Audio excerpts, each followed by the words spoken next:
ప్రభునామానికే అనంత మహిమ ఘనత ప్రభావం కలుగునుగాక. ప్రేమపూర్వకమైనటువంటి వందనాలు. ఈ రాత్రి వేళ షాలేం స్వరంలో దేవుని వాక్యం మీరు వింటూ ఉన్నారని నేను నమ్ముతున్నాను. అలాగే అనేకులు ఆయా స్థలాలకి వాక్య పరిచయకు వచ్చినప్పుడు దేవుని వాక్యం చేత మేము బలపరచబడుతున్నాం. ప్రభువు మాతో మాట్లాడుతున్నాడు. నూతనమైన సంగతులు వింటూ ఉన్నాం. సంగతిని నన్ను ప్రోత్సహిస్తున్నారు. అందులో బట్టి ప్రభుకి మహిమ. మీకందరికీ మరొకసారి హృదయపూర్వకమైన వందనాలు. మా కొరకు ప్రార్థన చేయండి. మీ కొరకు ప్రార్థిస్తాం. ప్రస్తుత దినాలు ఎలాగున్నాయంటే క్రైస్తవ ప్రపంచం మీద దాడులు ఏర్పడుతున్న దినాలువి. వారికి ఉన్నటువంటి విశ్వాసాన్ని కోల్పోయే పరిస్థితులు అయిపోతున్నాయి. వారికి ఉన్న శక్తి, వారికి ఉన్న బలం, వారికి ఉన్న ప్రేమను సమస్తమును పోగొట్టుకున్న పరిస్థితులు మనం చూస్తున్నాం. కనుక నేస్తమా ఈ రాత్రి వేళ దేవుని వాక్యాన్ని మనం చదువుకుందాం రండి. పరిశుద్ధ బైబిల్ గ్రంథంలోంచి ప్రకటన గ్రంథం 3వ అధ్యాయం 8వ వచనాన్ని చదువుకుందాం. ప్రకటన గ్రంథం 3వ అధ్యాయము 8వ వచనం.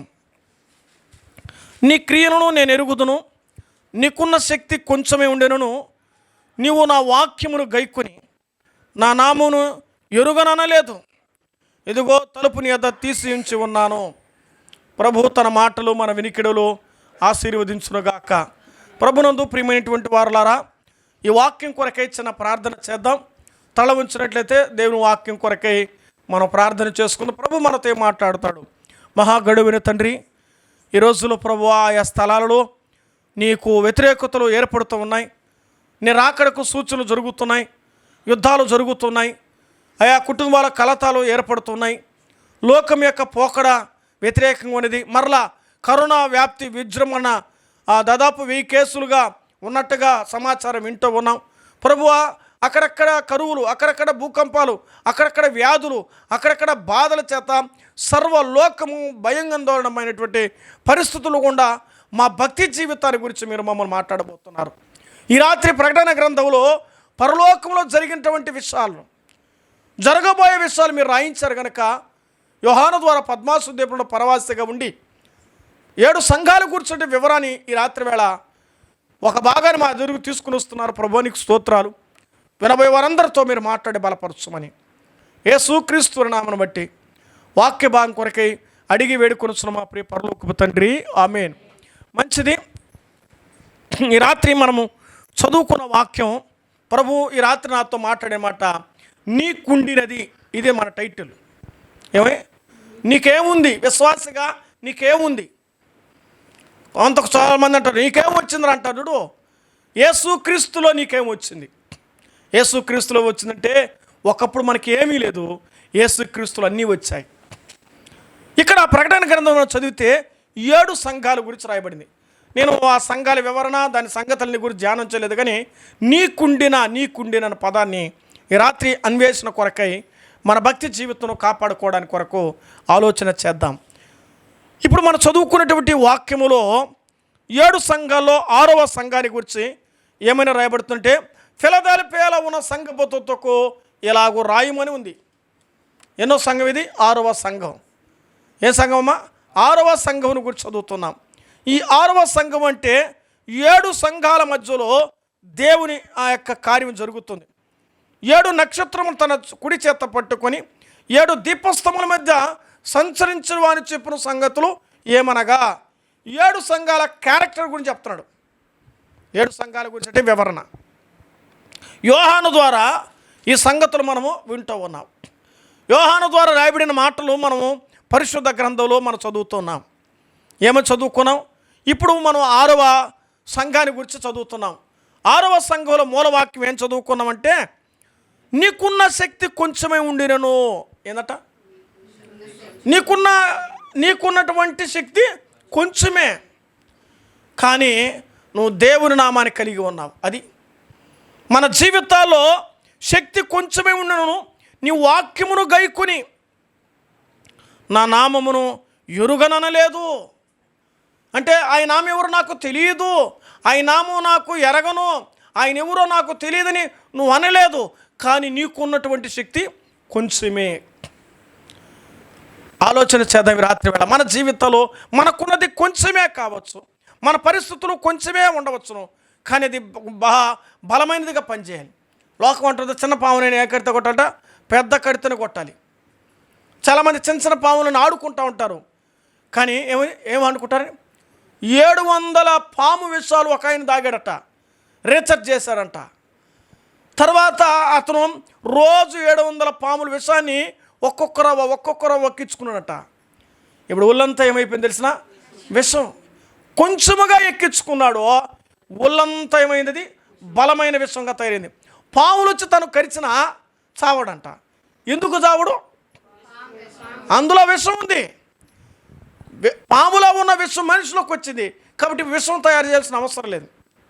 మన విశ్వాసం కొంచెమే కావచ్చు, మన భక్తి కొంచెమే కావచ్చు, మన ప్రార్థన కొంచెమే కావచ్చు, మన నమ్మకము కొంచెమే కావచ్చు. కానీ అది కూడా ఎలాగ ఉండాలి? పరిపూర్ణంగా ఉండాలి. కొంచెమైనటువంటి విశ్వాసం ఏమండి, కొంచెమైనటువంటి భక్తి ఎలాగ ఉండాలి? బలమైనదిగా కార్యాలు జరిగేటట్టు కూడా. నీకున్నటువంటి ఈ శక్తి అరాబడే మాట, నీకున్నటువంటి కొంచెము శక్తి కొంచెమైనను సరే నువ్వు నా వాక్యమును గైకొన్నావు అంటే కొంచెంలో ఉన్నప్పుడే భక్తి ఏర్పడింది. కొంచెములో ఉన్నప్పుడు దేవుని నామాన్ని ఎరుగుతున్నాం, కొంచెములో ఉన్నప్పుడు దేవుని తలుసుకుంటూ ఉన్నాం. ఒకవేళ ఎక్కువ ఉంటే అసలు ఏమైంటామో, తక్కువలోనే అంత శక్తి కలిగి ఉన్నాం. ఆయన శక్తిని మనం సంపాదించాలి.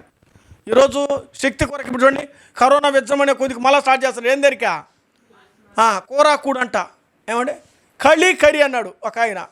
కళ్ళి కర్రీ తమిళ్ వాడిది.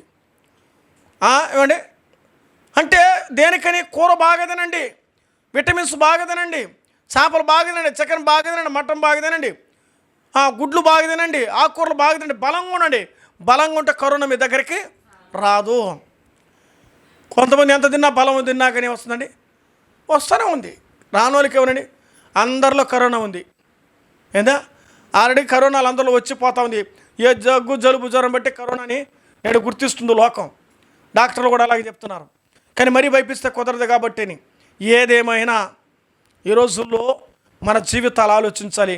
మనం బతికేది అబద్ధం, సత్యేది మాత్రం నిజం. ఇది గ్యారంటీ. దీని గురించి మనం బాధపడిపోయి, దిగులు పడిపోయి, నలిగిపోయి, కృంగిపోయి, కృషించిపోతే సార్ మళ్ళా వస్తుంది సార్ అంటే పోతే పోనీలే, ఉంటే అక్కడ లేదా ఎక్కడ, ఎందుకు భయపడాలి? ఒకటి ఆలోచించాలి. దేవుని పనులుగా నా పని ఆయన కొరకు ఎంత చేయాలో అప్పుడు వరకు చేసుకొని ఇంకా చాలరా మురలే నువ్వు బయలుదేరి నా దగ్గరికి రారంటాడు.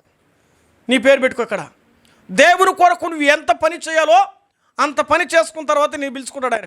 ఇంకా చాలు. ఎంతోమంది వెంటిలేటర్ల మీద పోయిన వారు లాస్ట్ కరోనాలో కదండి. వెంటిలేటర్ మీద పోయి బతికి సువార్త చెప్పినట్టు దైవ సేవకులు ఎంతోమంది చూస్తున్నాం. ఈనాడు టీవీలో వర్తమానాలు అందిస్తున్నారు, సభలో వాక్యాలు చెబుతున్నారు.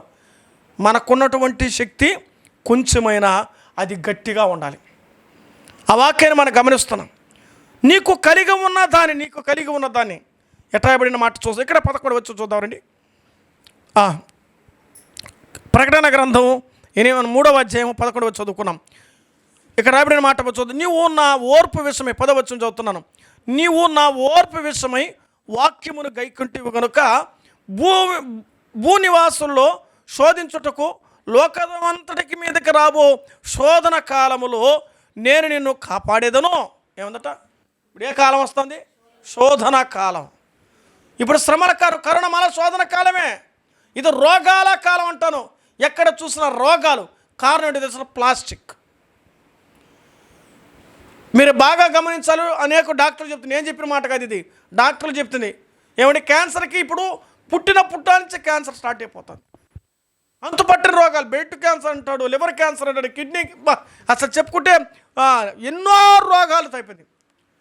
తిరుపతి వైద్యానికి విద్యకో ప్రాముఖ్యత అయిపోయింది. ఎక్కడ చూసినా హాస్పిటల్, ఎక్కడ చూసినా స్కానింగ్ సెంటర్లు, ఎక్కడ చూసినా డాక్టర్లు, వీధి వీధికి కుప్పలుగా ఏర్పడిపోయినాయి. ఆలోచించాలి. ఈనాడు రాబోతున్నటువంటి దినాలు ఎలాగుందట?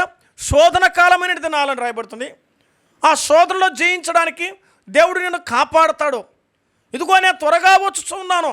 ఎవడనో నీ కిరీటము అపహరింపకుండానట్లు నీకు కలిగిన దాన్ని గట్టిగా పట్టు. నీకు కలిగినది, నీకు ఉన్నది ఏం తెలిసిన? నీకున్నది కిరీటం ఉంది. కిరీటం ఉందంటే మనం ఎవరు కుమారులు? దేవుని కుమారులు. ఆయన రాజు కుమారులు, కుమార్తెలు. కాబట్టి మనకు ఒక కిరీటం ఇచ్చాడు, మనకొక నిరీక్షణ ఇచ్చాడు, మనకొక స్థితి ఇచ్చాడు. దాన్ని పోగొట్టుకోకుండా కాపాడుకోవాలి. లోకంలో పడిపోకుండా, శాపంలో పడిపోకుండా, ఉగ్రతలో పడిపోకుండా, అవిధేయతలో పడిపోకుండా మనల్ని మనం కాపాడుకోవాలి. అదే ఇక్కడ రాయబడిన మాట, నీకు కలిగిన దానిని, నీకు ఉన్నదాన్ని. నీకున్నదేంది, నీకు కలిగిందేది ఆలోచించాలి. నీ కలిగి ఉన్నదేదో తెలిసిన దేవుడు నీకు సమస్తం ఇచ్చాడు. కలిగి ఉన్నదేది కూడా ఆయన లేకుండా ఈరోజు ప్రార్థన చేసే శక్తి, గొంతు నీకు ఇచ్చాడు. అది నీకు కలిగి ఉన్నది. దేవుని మందిరికి వెళ్ళగలిగి నడవగలిగిన జీవితం ఇచ్చాడు చూడు, అది నీకు కలిగి ఉన్నది. కార్తీకి వెళ్ళేంత వరకు ఎవరి మీద ఆధారపడకుండా నీ బలం మీద, నీ శక్తి మీద నువ్వు కష్టపడి భుజిస్తున్నావంటే అది నీకున్నది. ఈరోజు ఒకరి మీద ఆధారపడి వాళ్ళు చెప్పింది వీళ్ళు చెప్పిందని తిట్టించుకొని నువ్వు మంచాన్ని పడి ఆ బాధలో నువ్వు లేదు. ఇప్పుడు దేవుడు నిన్ను ఆ స్థాయిలో ఉంచాడని గుర్తుపెట్టుకో. అందులో బట్టి ప్రభుని స్తుతించాలి. నీ సోదరులో, నీ శ్రమల్లో, నీ ఇబ్బందులో, నీ ఇరుకులో ఆయన కాపాడుతాడని రాయబడింది. నేను నిన్ను కాపాడేదను, అది వాగ్దానం. సంఘాన్ని ఎవరు కాపాడాలి? కుటుంబాన్ని ఎవరు కాపాడాలి? మన భర్తని ఎవరు కాపాడగలరు? మన భార్యని ఎవరు కాపాడగలరు? మన పిల్లల్ని ఎవరు కాపాడేది? దేవుడే. ప్రయాణాల్లో కానీ, రాకపోకల్లో కానీ, కుటుంబ జీవితాల్లో కానీ, పిల్లల జీవితాల్లో కానీ, దాంపత్య జీవితాల్లో కానీ దేవుడు కాపాడబడకపోతే మన డబ్బు కాదు, మన పరది కాదు, మన పలుకుబడి కాదు, మన ప్రఖ్యాత కాదు, ఏది మన వల్ల కాదు, మన చేత కాదంతే. మనం అనుకుంటున్నాం నేనేమైనా చేస్తాను అనుకుంటాం, నువ్వేం చేయలేవు. దేవుడు నిర్ణయించిన దాన్ని అనుభవించక తప్పదు.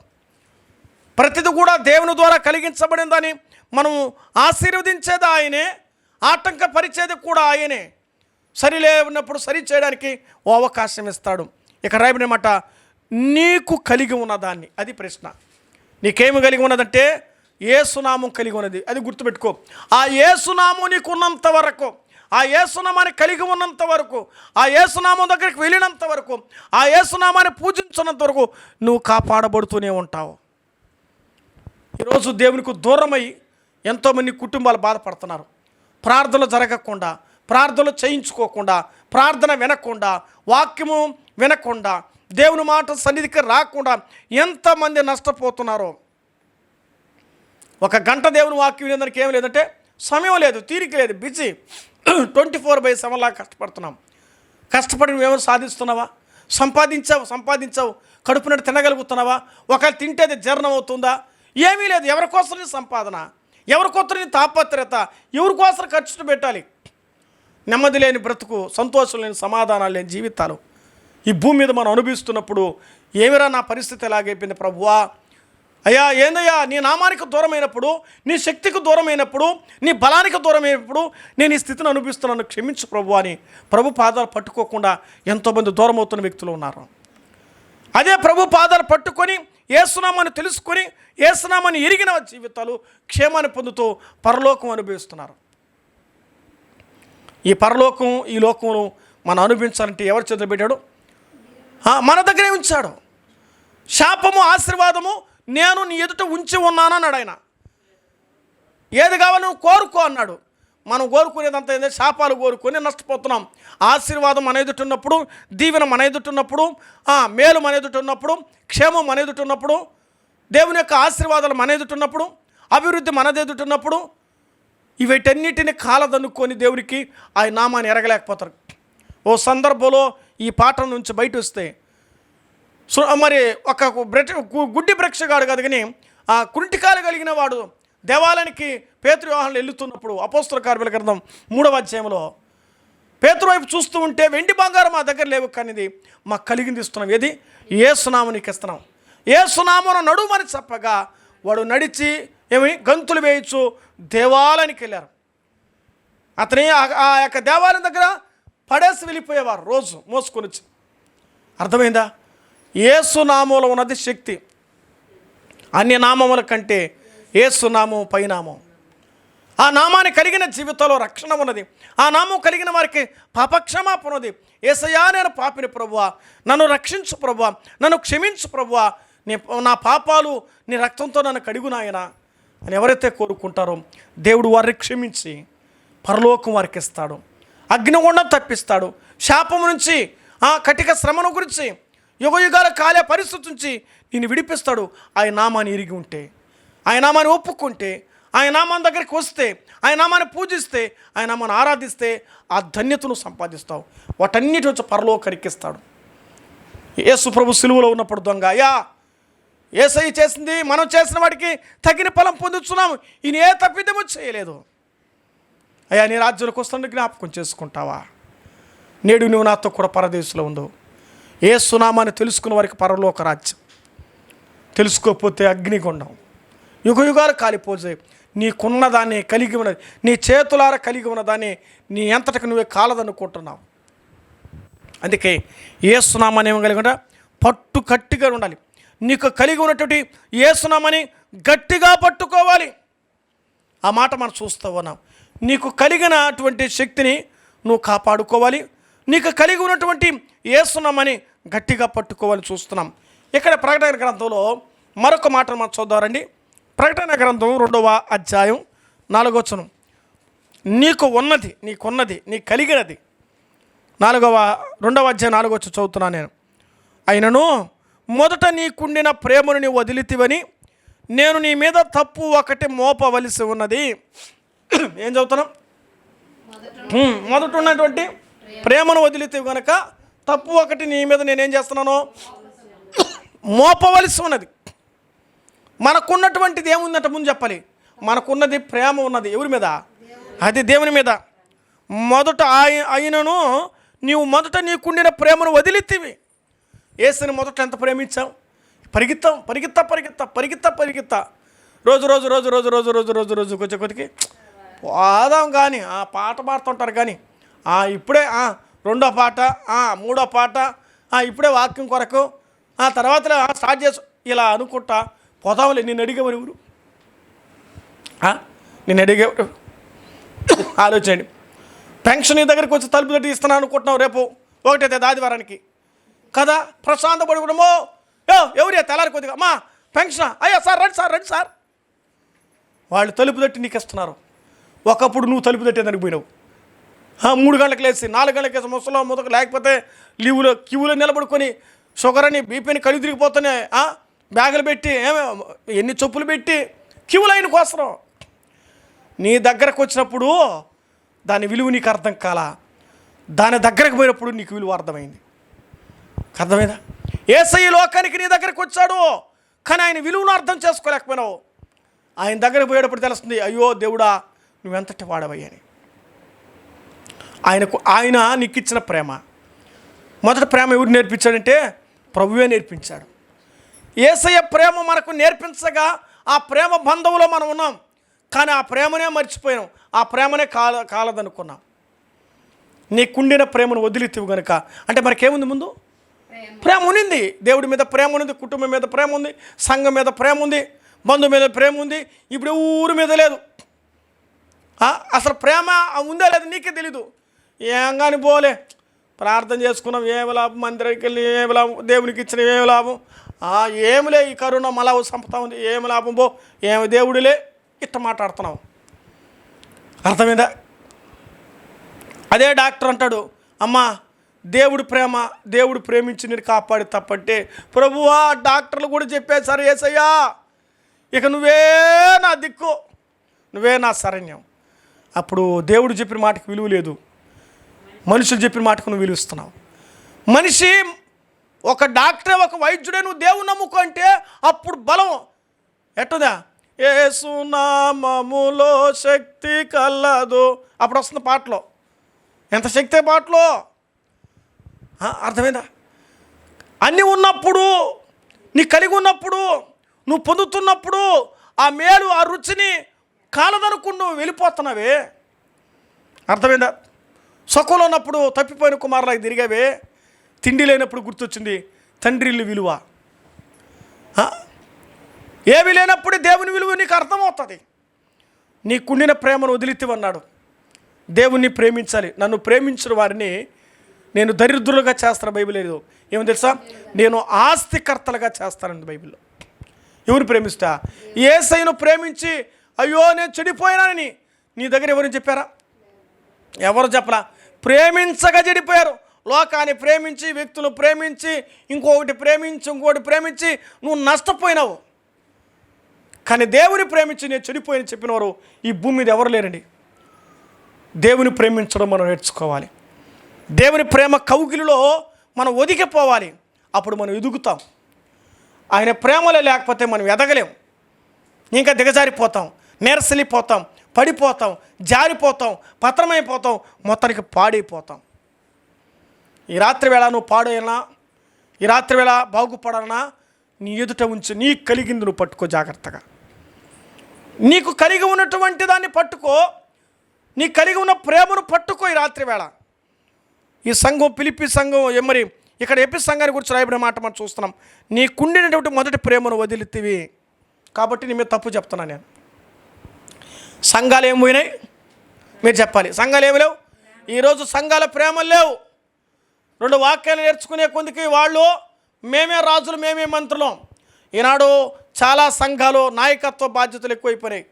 మాకీ లేదు, మేం చేయాలి.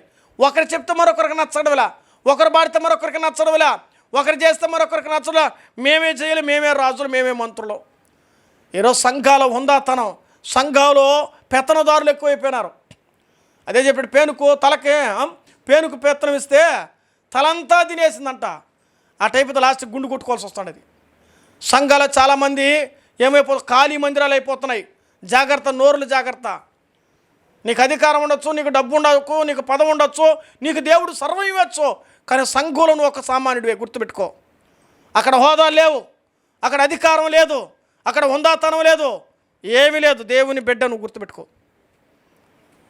ఈరోజు చాలా సంఘాలు మూత వేస్తున్నారండి. చాలా సంఘాలు ఆపివేసి మరొక సంఘాలు ఏర్పడిపోతున్నాయి. ఒకే సంఘం 2-3 సంఘాలుగా చీలికైపోతున్నాయి. ఒక సంఘంలో చీలిపోతున్నాయి. కారణం తెలుసా? సంఘాలు ఇప్పుడు ఏం లేదు, ప్రేమ లేని సంఘాలుగా అవుతున్నాయి. కల్మషమైన ప్రేమ, నటించే ప్రేమ, స్వార్థపూరితమైన ప్రేమ. ఏమన్నా అర్థమవుతుందా? మీ పార్టీ వాళ్ళైతే వాళ్ళకి ఇచ్చేది, మీ పార్టీ అయితే వీళ్ళకి ఇచ్చేది, మీ పార్టీ వాళ్ళు వీళ్ళకి ఇచ్చేది. ఇదే పార్టీ అంటే ఇదేమని అంటే ఇప్పుడు ఇదేమైనా రాజకీయమా? సంఘం. ఆయన సంఘం రాజకీయం చేయకూడదు. దేవుని సంఘంగా ఉండాలి. దేవుని సంఘాలు ఇప్పుడు దెయ్యాల సంఘాలుగా తయారైపోతున్నాయి. మీరేమనుకున్నా పర్వాలా. దేవునికి రావాల్సిన ఘనత, దేవునికి రావాల్సిన మర్యాద, ఎవరే స్థానంలో ఉండాలో ఆ సంఘ స్థానాన్ని కాపాడుకోకపోతే ఆ సంఘాలు పాడైపోతాయి. నాయకత్వం మేము చేస్తామంటే కుదరదు. దేవుడు ఎవరికి బాధ్యత ఇచ్చాడో, ఎవరు చేస్తున్నారో ఆ ఆధిక్యత అలాగుంటే అది ఆశీర్వాదకరంగా ఉంటుంది. భర్త యజమాని కూడా ఇప్పుడు భార్య పెత్తనం చేస్తుందనుకో, ఇల్లు ఏమవుతుంది? భర్త కష్టపడతాడు, కష్టం నష్టం అనిపిస్తాడు. నేను చేస్తాంటే 2000 చేసా, 3 నా వల్ల కాదు పోయా, నువ్వు తక్కువ వేస్తున్నావా, నేను ఆడితే చెప్పులు చేసేదా చుట్టూ అంటారు. నేను చెప్పినానే నీకా ఇన్నావు అంటారు. అందరూ కాదు, కొంతమంది ఇద్దరు కష్టపడి పనిచేస్తూ ఉన్నారు. ఇది కుటుంబ జీవితం వేరు, కానీ సంఘ జీవితం అలా కాదు. సంఘం అంటే ఆయన రక్తం. అది ఆయన రక్తానికి గౌరవించాలి, ఆయన రక్తానికి మర్యాద ఇవ్వాలి. నీకుండిన ప్రేమను వదిలితేవి కాబట్టి తప్పు చెప్తున్నాడు. సంఘాల ప్రేమలో కొరతనే కారణం తెలిసిన మాటల సవడి, తర్వాత కోపాల సవడి ప్రారంభమైనాయి, అలుగుల సంఘాలు ప్రారంభమైనాయి, కోపతాపాలు సంఘాలు ప్రారంభమైనాయి. రోజు రోజుకి ఫిల్టర్ చేసేస్తున్నారు. ఏందా ఇంక మీరే చెప్పుకోలే, రాసుకో డాష్, ఫిల్టర్ అయిపోతుంది డాష్, రాసుకో. ఏం రాసుకుంటావు? నీ సంఘాన్ని గురించి నువ్వే మాట్లాడుకో. నీ సంఘం దేవుడు మెచ్చుకోవాలి, నీ సంఘం దేవుడు గౌరవించాలి. ప్రేమ లేకపోతే ఏ సంఘం కూడా నిలబడదు. సంఘానికి ఉండాల్సిన ప్రేమ. ఎవరి మందిరకు వందనమ్మా, అయ్యగారు రండి, అమ్మా బాగున్నారా, రండి, ఏం చాలా కాలమైందే, ఏమి మధ్య రావడం లేదు అని పలకరించి ఒకళ్ళు సంఘంలో వచ్చిననుకో, ఏం పలకరించి గోమును పోతాయంటే 2వ వారం వచ్చి 3వ వారం వచ్చినా గోములు పడే వాళ్ళు ఏం చెప్తారు, పక్కన సంఘానికి పోయి ఆ సంఘానికి పోయినాను, ఒక్కరు కూడా పలకరించలేదు సంఘం. అదే ఆ సంఘమే చచ్చిపడిపోయింది సంఘం లాగుద్దా అంటారు. నేను విన్నాను, నాకే చెప్పారు, అందుకు చెప్తున్నా ఈ మాట. నేను సంఘమేనా అదే అన్నాడు నన్ను. అదేమన్నా సంఘం అదే చచ్చిపోయిన సంఘంగా ఉందే. పలకరింపులు ఉండవు, పరామర్శలు ఉండవా? ఏమున్నావు అని అడగలేరా వాళ్ళు అంటున్నారండి. ఎంత ఘోరం! సంఘులు ఏం పోయింది? మేమన్నా ఆస్తులు అడిగామా? వాళ్ళు ఏమడిగినా? ప్రేమ అడిగినాం. ప్రేమను అడిగాము అంతేగాని ఆస్తులు అడగలే. మేము అధికారం కూడా అడగలేదు, ఆప్యాయత అడిగామన్నారు. సంఘాలు ఆప్యాయత లేవు, అనురాగాలు లేవు, ఏం లేవు. ప్రేమ లేకపోనే దేవుడు తప్పేస్తున్నాడు మన మీద. కాబట్టి మన ప్రేమను కోల్పోకుండా ఏమిటి? నీకున్న ప్రేమను కోల్పోవద్దు, నీకున్న శక్తిని కోల్పోవద్దు, నీకున్నటువంటి స్థితిగతులు కోల్పోవద్దు. మరొక మాట చూద్దామండి, ముగింపులోకి వద్దాం. రాయబడే మాట, నీకున్న విశ్వాసం. రోమపత్రిక 14:22. రోమపత్రిక నీకున్న పదాలు రాయబడిన మాట మనం చదువుకుందాం. 14వ అధ్యాయము 22వ వచనం చదువుకుందాం. నీకున్న విశ్వాసం కదండి, నీకున్న దేవుని ఎదుట నీ మట్టుకు నీవే ఉంచుకొనుము. నీకున్న విశ్వాసము దేవుని ఎదుట నీ మట్టుకే నీ ఉంచుకొనుము. ఈ మాట మీరు బాగా జాగ్రత్తగా కరిస్తామా? వాడు సరిగ్గా లేరు, వీళ్ళు సరిగ్గా లేరని నీకుండే విశ్వాసం పోగొట్టుకోవద్దు. ఎవరు ఆడనా పోని సంఘంలో నీ భక్తిని మొదట నువ్వు కాపాడుకొని వాళ్ళ భక్తిని కాపాడేటట్టుగా చెయ్యి. ప్రభువా, వాళ్ళు తప్పిపోతున్నారు, వాళ్ళు పాడైపోతున్నారు, ఇలా మాట్లాడుతారు, అలా మాట్లాడుతారు, వీళ్ళు రావడం లేదు, వాళ్ళు చేయడం లేదు, ప్రభువా నువ్వు వారు రక్షించు అని ప్రార్థన చేయి.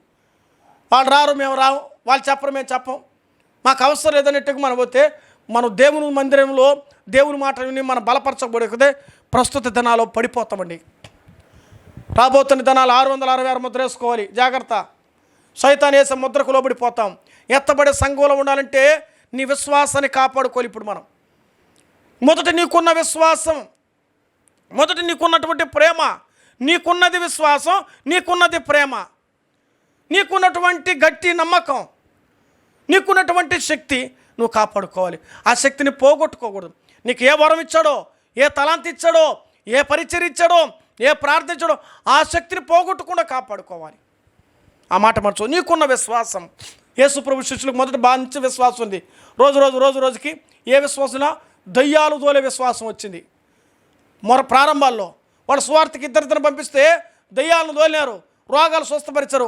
కొన్ని రోజుల తర్వాత మళ్ళా పంపిస్తే వాళ్ళు చేయలేకపోయినారు. అంటే వాళ్ళ విశ్వాసం ఏమైపోయిందా? పోయింది. అట్లా ఉండకుండా కాపాడుకోవాలి మన విశ్వాసాన్ని. మొదటి సమయాల గ్రంథంలో మరొక మాట చద్దాం, ముగింపులోనికి వద్దాం. సమయాల మొదటి గ్రంథం 24వ అధ్యాయం 18వ వచనం. 24:18. దావీదు ఇట్లనెను, యెహోవా నన్ను చేతికి అప్పగింపగా నన్ను చంపక విడిచినందుకు ఈ దినము నీవు నా అపకారమునకు ఉపకారము చేసిన వాడవి, నా ఎడల నీకున్న ఉపకార బుద్ధిని వెల్లడి చేసేది కనుక నీవు నాకంటే నీతిపరుడు. ఎవరి మాటలివి? సౌలుని గురించి దావీదు యొక్క ప్రస్తావన ఇక్కడ జరుగుతుంది. దావీదు ఎలాగుంటే నీకున్నటువంటి ఉపకార బుద్ధి. అమ్మా, మనం ఏం చేయాలి? సంఘానికి ఉపకారం చేయాలి, అపకారం చేయకూడదు. ఎవరైనా సంఘం సరిగ్గా లేరా చెప్పి ఉపకారం చేయి, అపకారం చేయొద్దు. ఈ లోకంలో నువ్వు ఉపకార బుద్ధి కలిగి ఉన్న, అపకార బుద్ధి కలిగి ఉండకూడదు. ఆయన అన్నాడు, నువ్వు నాకంటే నీతిపరుడు. రాజు చెప్తున్నాడు, దావీదు నాయనా నువ్వు నాకంటే నీతిపరుడు. ఎందుకు తెలుసా? నీకున్నది ఉపకారం. నువ్వు అపకారం చేసేవాడు కాదు. దేవుని ప్రజలు బాగలేకపోతే పోరాడినవాడు నువ్వు. పలుమార్లు నీ చంపాలనుకున్నా నేను, కానీ నాకు అపకారం చేయలేదు. నువ్వు అనుకుంటే నన్ను చంపుంటావు, కానీ నేను చంపలేదు. ఎందుకు చంపలేదు? ఒక పక్క పిల్ల మరి ఆలోచించాడు. ఎన్ని సందర్భాల్లో కత్తి ఈటి ఇసిరేసాడు, తప్పించుకున్నాడు. దావీదు ఉపకార బుద్ధి కలిగిన వాడు, దావీదు అట్టి మనస్సు కలిగిన వాడు. నీకున్నది ఉపకారం. దేవుడు వాక్యం చెప్పబడిన మాట, నీకున్నది విశ్వాసం, నీకున్నది ప్రేమ, నీకున్నది శక్తి, నీకున్న ఉపకారం. ఇవి మన దగ్గర ఉన్నాయి, దేవుడు మనకిచ్చాడు. అవి వీటిని మనం ఏం చేయాలి? కాపాడుకోవాలి. సంఘాల్లో ఉపకారం చేసేవారు సంఘాలు కావాలి, అపకారం చేసేవారు చాలామంది తయారైపోయినారు. అందుకే అవమానించబడుతున్నారు. సంఘములో అయినా కుటుంబంలో అయినా ఏం చేయాలి? అపకారం చేయకూడదు. ఉద్యోగాలైనా అపకారం చేయకూడదు. నువ్వు ఎక్కడున్నా నీ ద్వారా ఉపకారం చెప్పా. చాలా మంచోడండి ఆయన, వాళ్ళు చాలా మంచివారండి. అది ఏ మనసు? ఉపకార బుద్ధి. వాళ్ళంత దుర్మార్గులు లేరు. అది ఏ బుద్ధి? అపకార బుద్ధి. ఆలోచన చేసుకోండి నేస్తమా. ఈరోజు నీ ఉపకారమునకు ఏమండి? యెహోవా అందరికీ ఉపకారి. ఆయన ఉపకారి అయిన వాడు కాబట్టి మనం కూడా ఉపకార బుద్ధి కలిగిన వారు ఉండాలి. మన ప్రభు గొప్పవాడు. నమ్మితే పరలోక రాజ్యం లేదా అగ్నిగుండం. నీకు ఆయన ఉపకారం చేస్తాడు నేస్తమా. ఆయన అంగీకరించు, పాపాలు ఒప్పుకో, పశ్చాత్తప్పుడు ప్రభువా ఉపకార బుద్ధి నాకు నేర్పించు అని అడుగు. నిన్ను గురించి చెప్పాలి, మంచి ఉపకార బుద్ధి కలిగిన వ్యక్తి అని నిన్ను గురించి సమాజంలో ఏమి ఇవ్వాలి, సాక్ష్యం ఇవ్వాలి.